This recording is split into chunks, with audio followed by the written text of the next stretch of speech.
friends. This is another episode of the program Empire of Lies, in which we talk about manipulation and disinformation in the Russian media. When laughter sounds like a threat, Russian television calls the SCO summit a summit of villains. Putin, Xi and Modi, a handshake, laughter, photos for social networks. In Moscow, they assure this is the funeral of Western hegemony. In reality, we have a theatrical stage in front of us, in which the actors are trying to hide their awkwardness.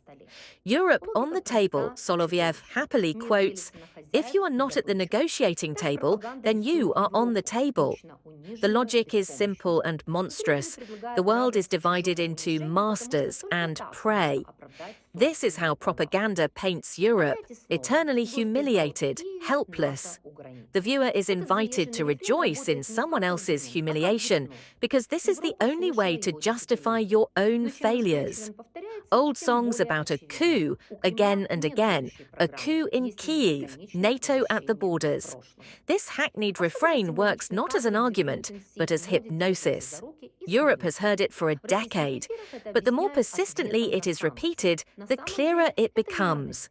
The Kremlin has no future program, only an endless return to the past. The laughter of dictators, particularly symbolic, are the shots where Putin, Xi and Modi hold hands and laugh. On Russian air, this is explained as a response to sanctions.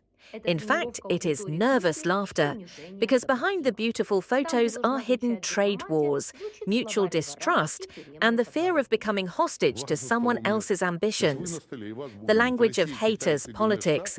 Russian studios compete in rudeness. European leaders are called caricatures.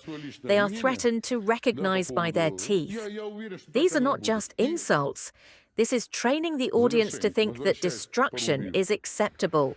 Where diplomacy should sound, the vocabulary of the courtyard and the prison gateway sounds. You are not at the table, so you are on the table and you will be divided. Russia, China and the United States will divide Europe into spheres of influence. And there is no need to be shy here, so to speak. I am expressing my personal opinion, yes, regarding, I am sure that this is how it will be, and the end, returning to the ruble. You say, well, I will repeat once again, I do not know who did this. You are sure that this is an internal robbery of the special services. They claim that this is Russian special services are behind this. If I am wrong, I want to say thank you. Beauties. Yes, this is the situation when it would be good if it were so, but it is not enough at all. Yes, and how else? Do you understand why we are always shy? This pursuit must know that we will get them. Europe is not a spectator. The Kremlin dreams that Europe will be scared, that it will doubt itself, start arguing and split. But this is where the opposite response is needed.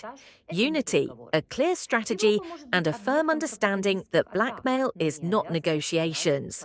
Europe can be the object of propaganda attacks, but it is not obliged to play by these rules. You are on the program Empire of Lies. See you soon.